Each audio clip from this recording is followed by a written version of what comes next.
So, bismillah ar-Rahman ar-Rahim. Soo dhawaada saaxiibayaal. Maalin cusub, cashar cusub, iyo insha Allah hadduu Ilaahay yiraahdo xalqadii noo soo socday ee casharada suuqa sarifka lacagaha qalaad barashadiisii ayaan hore usii wadan doonaa insha Allah hadduu Ilaahay yiraahdo. Qaybtaanna waa qaybtii lixaad sida caadiga ahna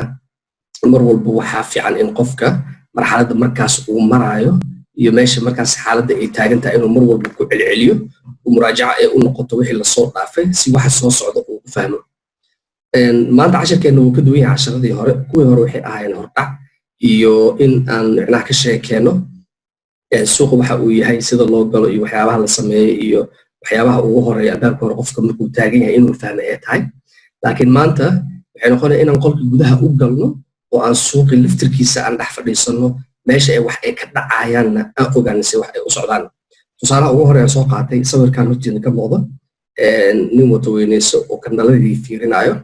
macnaheedana waa fahmi kartaa qofka markuu akhristo qaab maskaxiyan markuu u aqriyo waxa ugu muhiimsan ee suuqan marka la joogo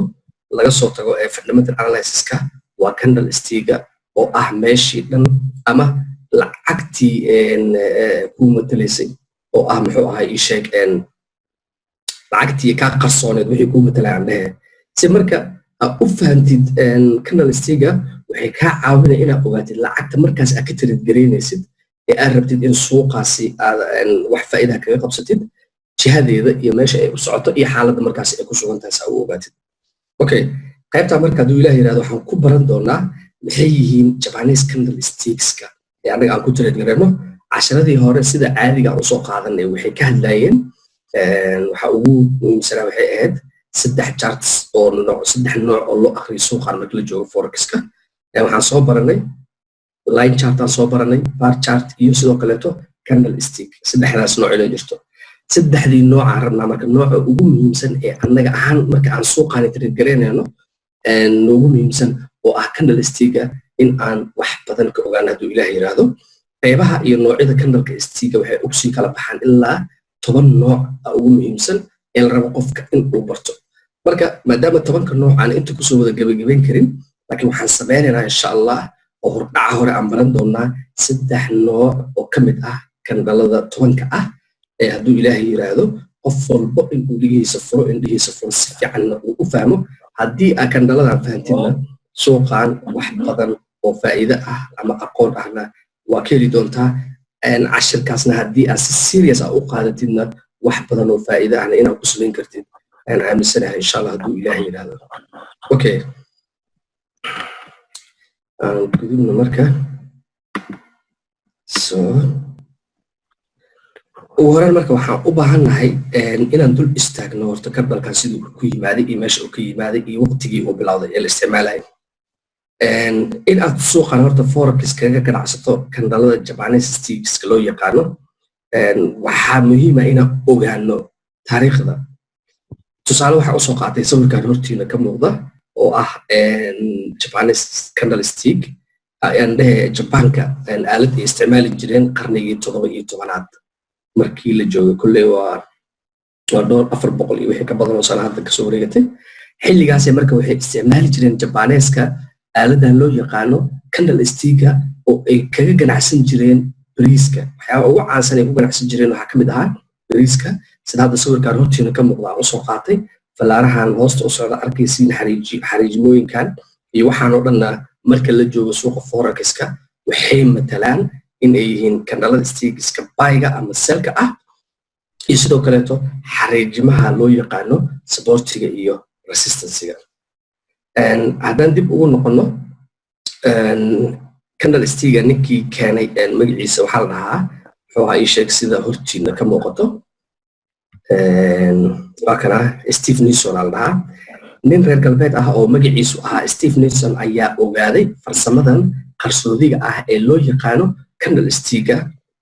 ay Japanku ay isticmaalaan kana bartay nin kale oo u dhashay dalkaasi Japan. hordhaca hore intaas inaad ogaatid qayb badan ayaa waxay ka qaadan doontaa suuqan aragtida hadduu ilaahay yiraahdo mustaqbalka dhow iyo kan fogba in aad ka ganacsatid. Okay, waxaan rajeynaa haddaan qaldana sawirkan hortiina ka muuqda in casharadii hore aan kusoo marnay. Okay, waa maxay Japanese candlestick? su-aasha ugu horeysa markay imaato ee lagu weydiiyo ama adiga aad isweydiisid waa in aad og tahay candle stick waxa uu yahay iyo micnaha uu u taagan yahay iyo sababta. haddii aan marka idinkugu celiyo mar kaleeto, candle stickan hortiina ka muuqda waa muhiim oo wuxuu ku matalaa lacagtii suuqa taalay oo la rabo qofka in uu u fahmo, maadaama lacag cash aad arkeenin waxa kuu muuqda ee la rabo inaad wax ku qiimaysatid waa candle sticka. candle stickgaasna maadaama uu lacagtaadii ku matalo waxaa muhiim ah in aad wax badan ka ogaatid sida hortiina ka muuqata. marka sawirkan maadaama hore aan uga soo hadlay laakiin dulmar yar oo fudud aan ku sameynaa. qaybtan madowga ah iyo qaybtan cadaanka ah waxba ha ku wareerina, waxay u taagan yihiin candleka koowaad ee cadaanka ah ee dhanka bidixda jira waa candle buy ah ama suuq la iibsanayo waa. candleka kale madoobay gacantaada midig kaa soo qabanayana waa candle sell ah. haddii aad u aragtid noocan hortaada ka muuqda, haddii ay noqoto inaad cashiro badan oo buugaagta ama candle stick akhrisidna kalarada noocan waa ku arki doontaa, iyana kula noqonin marka wax kugu cusub. waxa u ogaataa un inay yihiin candle buy ah iyo candle sell ah. okay, qaybtan kore marka ee candleka xariijintaas kore ee candleka waxaa la dhahaa shadow. overshadow hadda aragtidna waa meesha ugu sareysa ee candlekaas uu gaari karo, iyo sidoo kaleeto lower shadow wax loo yaqaano. qaybtan marka la fiirinayo suuqan waxaa loo yaqaanaa meesha ugu hooseyso oo suuqan hadduu isku daato uu gaari karo. meeshan waa meeshii uu ka furmay ee openka ah, suuqii markaasi bilaabanayay ee buyga ah ka furmay. okay, qaybtan sare ee close ay ku qoran tahayna waa meesha uu ku xirmay, iyo qaybta ugu sareysa oo ah high. kelimadahan iyo waxaan hadda kaaga sheekeynayo suuqa markaad joogtid analyze garaynaysid wax badan ay kaa caawin doontaa inaad ogaatid. sababta aan candlekan mar kale ugu soo celiyana waxay tahay maadaama aan rabna isla caawa inaan ka hadalno candladii, waxaan u baahannahay in aan ogaano meesha uu ka furmo, meesha uu ku xirmo, kor hoos dhinacyadiisa waxa ay yihiin iyo waxa ay qabtaan. okay, shumacyadan jabaneeska ah ee loo yaqaano candle stick waxaa loo adeegsan karaa waqti go'an, ha ahaato hal maalin, hal saac, 30 daqiiqo, wax alla wixii aad rabtid oo ay ka mid tahay 15 daqiiqo, 4 saac, iyo sidii markaas aad rabtid adiga suuqan in aad u analyze garaysatid. waxaa loo isticmaalaa in lagu sharaxo tallaabada qiimaha inta lagu cayimay waqtiga loo qabtay aan dhahe. tusaale ahaan waqtiga loo qabtay marka la leeyahay waxaa loola jeedaa haddii candlekaas aad ku raadisid saacadda time frameka ee halka saac ah, waxay ku noqonaya candle walba inuu socdo muddo 1 saac ah ama buy ama sell meeshuu doono waxa aaday. shumacyadan jabaanka waxaa loo sameeyey marka iyadoo la adeegsanayo mid furan, sare, hoose iyo ku dhowaad waqtiga la xiray. ta hadda kasoo sheekeynayno waa shumaca marka uu furmaayo maxaa jirta meel uu ka furmo, meel uu ku xirmo iyo meel ugu sareysa uu dhaafi karin oo shumacaasi lagu soo xiraa jirto. okay, intaas markaa saas u fahantid waxaan u gudbaynaa markaa qaybteenii labaad. okay, haddii xiritaanku uu ka sarreeyo midka furan kadibna shumaca furan oo badanaa loo muujiyo sida cad, oo hadda waxaan kasoo sheekeynaya cadaanka waa buy iyo kula noqon wax kaleeto ayaa loo sawirayaa. haddii xiritaanka uu ka hooseeyo kan furan kadibna laambad, kelimada laambada waa shumaca, waa kulli inaa fahmi kartiin aan rajeynaa, laambad buuxsan oo badanaa loo muujiyo sida madowga ah, taasoo ayadan aan kusoo sheegnay sell. okay, tan marka waxay daba socotaa tii hore, sawirkii hore aan usoo qaadanay daba socotaa. sawirka hortiina ka muuqdana waxaan rajeynaa inaad si fiican u fahanteen. hadduu ilaah yiraahdana wixii su'aal ama markaasi uga baahantahay inaad ka ogaatidna dib ayaan iska weydiin doonaa insha allah. okay, fiiro gaar ah u yeelo shumacyada suuqan. okay, shumacyada suuqan marka aan kusoo celcelinayo waa wax aad iyo aad muhiim ugu ah marka aad joogtid suuqa forex-ka iyo sidoo kaleeto suuqyada kale online-ka ee laga shaqaysto iyo waxyaabahan ganacsiga looga shaqeeyo aad iyo aad ay muhiim ugu yihiin. xitaa haddii aad aragtay meelaha caafimaadka markaad tagtid mashiinada yaalla ee kombiyuutarada dadka lagu akriyo badanaa, ama tusaale ahaan hadda usoo qaato qofka wadnaha garaacistiisa ay shaqaynaysa ama inay shaqaynayn lagu ogaado, waxaa loo isticmaalaa nooc ka mid ah kandhaladan oo haddii qofka xariijin dheer ay qoranto ama ay kusoo sawiranto caddaynayso in uu wadnaha uu istaagay, taasoo ah farsamo loo isticmaalo marka la joogo dhanka caafimaadka ah. okay, sida marka aadanaha oo kale shumac kasta ayaa leh cabiro kala duwan oo jir ah marka la joogo suuqa ganacsiga forex ma jiro wax ka fiican oo ka badan in aad fiiriso shaxan kasta oo ka mid ah shumacyada suuqa yaala waxa u baahan tahay marka in aad si serious u qaadatid maadaama suuqan lacagtaadi taalo shumacyadina loo baahan yahay in aad baratid xitaa tusaale ahaan waxaa jira dad aan isticmaalin waxyaabaha loo yaqaano indicatorska ee aan keliya suuqaasi markay soo galaan ee analysis ay samaynayaan waxa oo keliya isticmaalaan ay tahay shumacyada suuqaasi ee loo yaqaano candlestick sawirkan marka dhanka bidixda ka muuqda haddii si fiican aad u fiirisid waxaa ku qoran 4 kalimadood oo muhiim ah oo OHLC kalimadahani in badan oo arki doontaa inta suuqa forex-ka ku jirtid waana muhiim inuu qofka uu fahmo kalimadda ugu horeysa hadaan ku bilaabo Oda waa open meesha uu ka furmay suuqaasi H-tana waa high oo ah meeshii ugu sareysay L-kana waxaa laga soo gaabiyay ayadana sidoo kale low iyo CD oo ayadana laga soo gaabiyay close marka la isku duubo marka OHLC ay noqonaysaa haddii qaabka noocan ah u aragtidna inaad u fahamtid in ay yihiin waxa laga sheekeynayo candlestick oo ah meeshii uu ka furmay meeshii ugu sareysay uu gaaray iyo meeshii ugu hooseysay iyo meesha lagu xiray okay tusaale marka waxa ku qaldamin kalarada shumacyada sida hadda hore aan soo sheegay tusaale ahaan sawirkana marka la kugu soo celiyo oo ah inaad u fahamtid labada nooc ee hortaada ka muuqda in ay yihiin nooc sell iyo buy ah okay inta marka waxaa ka bilaabanayo saddexdii shumac aan rabnay marka caawa inaan ka sheekeyno aan barano wax badanna aan ka ogaano saddexdan nooc waxay hordhac u yihiin 10 shumac ama 10 nooc oo ka mid ah shumacyada suuqa ee la raba inuu qofka barto uu fahmo sababaha markay imaadaan ay ku yimaadaan iyo haddii shumacyada noocaas aad aragtid waxa ay ka qaban karaan suuqa ama ay bedeli karaan qofkan waxaa loo baahan yahay inuu markaasi indhihiisa furo una diyaar garoobo isbedel dhici doona hadduu ilaahay yiraahdo shumacyada jabaanka ee leh hooska dhaadheer iyo jirka yar ee dhabta ah ayaa loo yaqaanaa spinning tops taasoo micnaheeda ah sawirada dhankaaga bidixda kaaga muuqdo aan tusaalaha kugu soo qaatay shumaca markuu qaabka noocana u sawiran yahay haddii la doono ha noqdo buy haddii la doono ha noqdo sell waxaa suuqan marka la joogo forex-ka ah loo yaqaanaa in ay yihiin kanalada spinning tops labaad okay haddii aan hore usii socono midabka jirka dhabta ah ma ahan mid aad muhiim u ah qaabkan ayaa tilmaamaya go'aan qaadashada u dhaxaysa iibsadayaasha iyo iibiyayaasha oo ah dadka suuqa sellerska iyo buyerska suuqa markaas ku jiro oo raba in adigana go'aankaada qayb ka dhigtid jirka yar ee dhabta ah haddii uu yahay mid bannaan ama buuxsamaya wuxuu muujinayaa dhaqdhaqaaq yar oo ka socda meel furan ama meel u dhow hooska wuxuu tilmaamayaa in kuwa wax iibsada iyo kuwa iibiyayaashuba ay dagaalamayeen laakiin cidna ma helin gacanta sare ee suuqa taas macnaheedu waxaa ogaanaya marka haddii labadan kandal suuqa markaas ay kaaga muuqdaan oo suuqii in la soo galo kandalkii uu ku furmo bilmetal tusaale ahaan kandalkaa markuu ku furmo buy uu aado kor haddana la soo celiyo haddana markuu intimaa haddana dib loo soo celiyo ee noqoto tartan labada dhinac ah taasoo marka dambena keeni karta in lagu kala badin waayo ay noqoto gacmo siman ama ciyaar bareejo ku dhamaatay okay marka kandalkan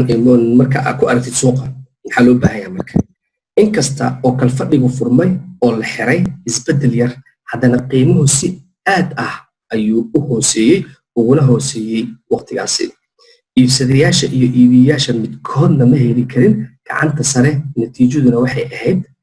kala tagid ama gacmo siman sida hore aan usoo sheegnay haddii marka isbedelada sare ee isweydaarsiga ay dhacaan inta lagu guda jiro xilliga jimicsiga tan waxay caadiyan la micno tahay inaysan jirin iibsadayaal badan oo u haray oo ay suuragal noqon karto in jihada suuqa ay markaasi dhinaca kala aado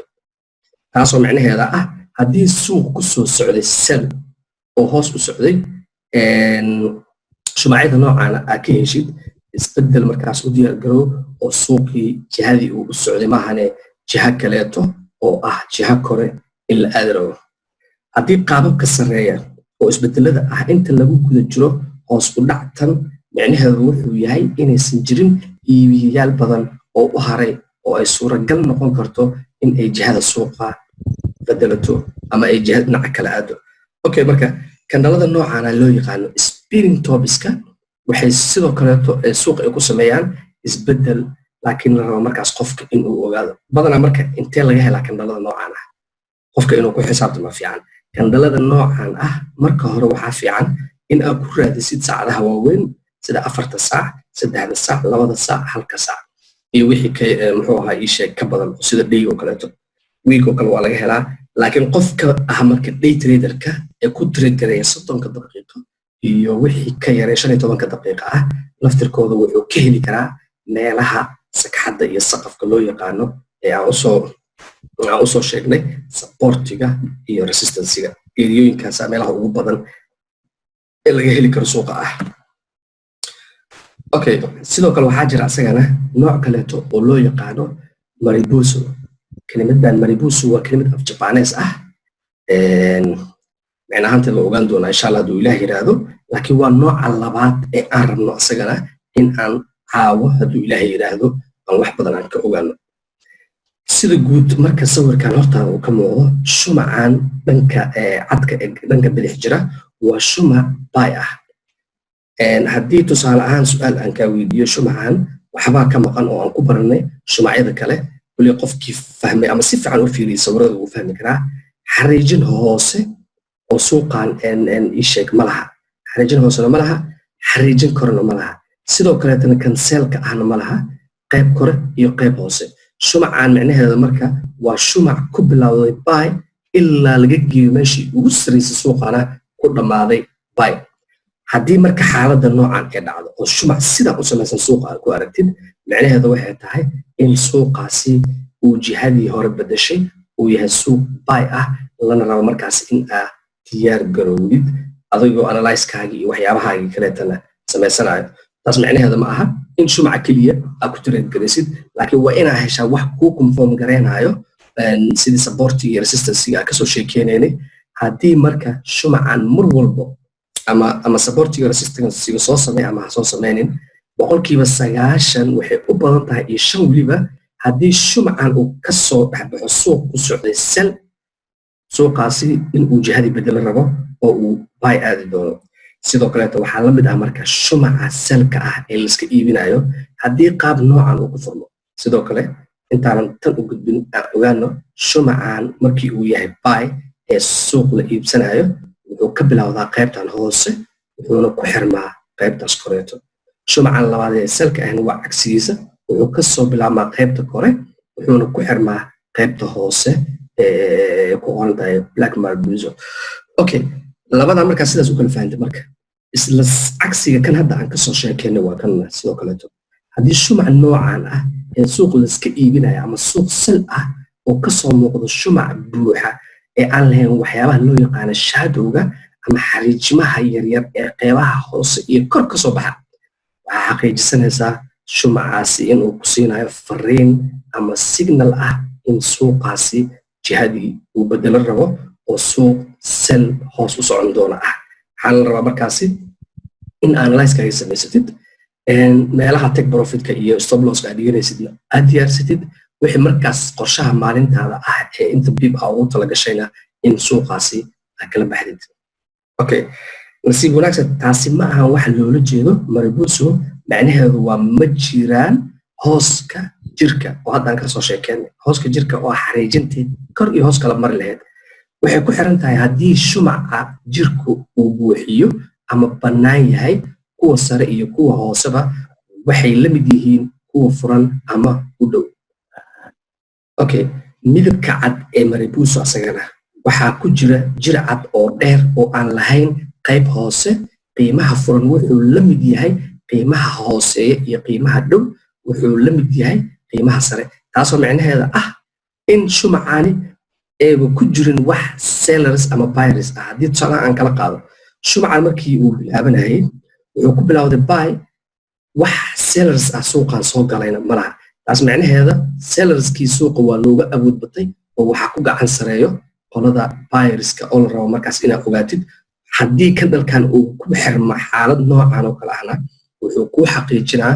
in suuqaasi ay ka bannaan tahay fursad buy ah waana signal uu fahmi kara keliya qofka kala yaqaana ee shumacyada akhrintooda yaqaana eena og shumacani inuu yahay nooc ka mid ah 10ka nooc ee hadduu ilaahay yidhahdo aan baran doono signalna ku siinaya ama fariin ah in suuqaasi uu buy aadi doono hadduu ilaahay yidhahdo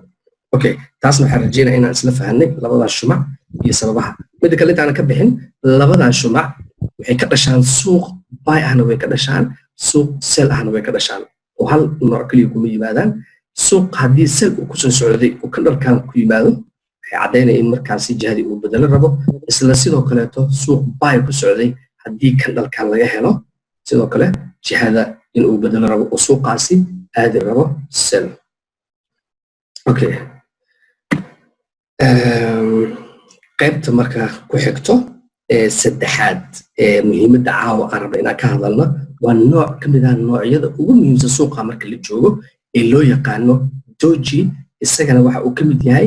noocyada aan rabna in aan caawa uga sheekeyno cashirkeenna hadduu ilaahay yidhaahdana hordhac fiican uu qofka u ka qaato wax badanna uu ka fahmo okay shumacyadan dojiga waxay leeyihiin qiimo isku mid ah oo furan ama ugu yaraan jirkoodu aad ayuu u gaaban yahay doji waa inuu lahaadaa jir aad u yar oo u muuqdaa sida xariiq dhuuban shumacyada dojiga waxay soo jeedinayaan in la fahmo ama loolanka loogu jiro mowqifka suuqa ee ka dhexeeya iibsadaha iyo iibiyayaasha qiimuhu kor ayuu u kacayaa uguna hooseeyaa qiimaha furan inta lagu guda jiro marka fadhiga laakiin wuxuu ku dhow yahay ama aad ugu dhow yahay qiimaha furan iibsadayaasha iyo iibiyaasha midkoodna ma awoodo inuu xakameeyo natiijadana muhiimad ahaan waxay ahayd barbaro waxaa jira 4 nooc oo qaas ah oo kuwa loo yaqaano doji oo ah shumacyada candlestick hadda aan kasoo sheekeynay dhererka hooska hoos iyo kan hoose way kala duwan yihiin ama way kala duwanaan karaan ereyga marka dojiga waxaa loola jeedaa qaab kelinimo iyo qaab sidoo kaleeto ah wadar buu noqon karaa ama hal iyo wixii ka badan tusaale marka sawirkan dhanka bidixda ka muuqda marka hortaada aa ujeedid waxaa jirto 4 nooc oo ah noocyada dojka loo yaqaano oo ku bilaabma dojka koowaad waxaa loo yaqaanaa log ama legged doji sidoo kale waxaa jira asna drag on fly doji sidoo kaleeto gravestone doji iyo four price doji wax loo yaqaanaa jiro haddii marka kan ugu horey aan ku bilaabo dojiga noocan ah suuqan markiis buy uu ku bilowdo ee qaybtan uu ka soo bilowdo ee la soo celiyo inta la keeno haddana sellers ka soo celiyaan xariijin noocan oo kaleeta ah ayuu samaysanaa laakiin sida caadiga ah marka candlekan wuxuu ka bilowday meeshaan uu ka bilowday hoosna kama soo bilaaban korna kama bilaaban meeshaasuu ka bilowday candlekan markuu inta ka bilowdo marka ee suuqan la geeyo buy ee kor loo wado tusaalaha markii kor loo wado ee buy la geeyo sellerska haddana ay soo galaan ay hoos keenaan haddana meeshii la keena markii laga soo celiyo wuxuu ugu dambeyn ku xirmaa meeshii uu ka furmay haddii xaalad noocan oo kale ay dhacdana waxaa la rabaa in qofka uu ku xisaabtamo in suuqii lagu kala badin waaye ee qof walba buyerska ama sellerska uu ka dhexeeya dagaal aad iyo aad u adag waxaa ku xiga kan labaad oo asna loo yaqaano marka dragon fly doji oo ah asagana candle sidoo kaleeto ku bilowday sell markiisii horeeto candlekan wuxuu kasoo bilowday qaybtan sare oo wuxuu u socday jiha hoose oo ah sell jihadii sellka marka uu soo aaday suuqan waxaa soo celiyeen buyerskii oo u awood sheegtay oo meeshii markaasi candleka uu kasoo bilowday ayaa dib loogu celiyey taas micnaheeda marka haddii dojigan 4 nooc buu yeeshaa laakiin sida caadiga waxaa caan ah 3 nooc intoodaba doojiyada marka laga sheekeynayo haddii marka ay yimaadaan suuq uptrend ah ama kor u socdo uu soo dhexgalo dojiga waxay caddaynaya in suuqaasi isbedel dhinaca downtrend ah ama hoos u socda uu samayn rabo okay kan saddexaad ee ah asagana marka muxuu ahaa ii sheeg nooca gravestoneka loo yaqaano waa cagsiga dragon fly oo wuxuu ka sheekeynaa ama uu uu ku tusaa fariin ah inuu ka bilowday candlekan markiisii horeba candle buy ku bilowday ama la iibsanayo tusaale marka candlekan inta uu ka bilowday ee uu tagay meeshii ugu sareysay waxaa soo celiyeen sellerskii oo meeshii markaasi laga furay lagu soo celiyey qaybtiisa ugu dambeysay marka inaad u kala baratid in ay jirto 4 nooc oo ka mid ah noocyada doojiga nooca ugu horeeyana uu yahay log ama legged dooji la dhaho iyo nooca kaleeto oo la dhaho dragonfly iyo nooca saddexaad ee gravestone dooji loo yaqaano iyo sidoo kaleeto full price dooji kan la dhahaa jira asagana sidoo kaleeto qaab ahaanna u muuqdo sidaan hadda hortiina ka muuqato xariijin dheerna ma lahan candlekan uu furmay isla markii uu furmay oo dhaqaaqay meesha uu ka furmay lagu soo celiyo lagu xiray wax haba yaraatee ma samaysanin shadowga ama xariijimahan dhaadheer ee hortiina ka muuqda ee taagan okay afartan nooc marka ee loo yaqaano doojiga ah haddii xaalad suuqa ka jirta markaas ama suuq buy ah uu ku yimaado candle dooji ah waxaa u fahmaysaa in uu yahay suuqaasi ama uu ku siinayo fariin ah in suuqaasi jihadii uu u socday uu bedelan doono oo jiha taas ka duwan la imaan doono hadduu ilaah yidhaahdo mar walbana kandhaladan aan ka sheekeynayno waxaa laga helaa meelaha ugu badan ay ka yimaadaan waa meelaha loo yaqaano supportiga iyo resistancega iyo sidoo kaleeto break out kale waa laga helaa bullbagana sidoo kaleeto waa laga helaa asna okay automatically isku xiraa laga yaabaa daqiiqada kadib good marka asagoo marka waa kana tusaale ahaan waxaan usoo qaatay markuu dooji ku sawiro shaxankaaga fiiro gaar ah u yeelo shumacyadii hore mar walba oo hadda aan kasoo sheekeynayn kandhalada marka kandhal walba doojiga ha noqdo noocii hore loo yaqaani maribusuga ha noqdo spinning toolskii aan kasoo sheekeynayn asagana ha noqdo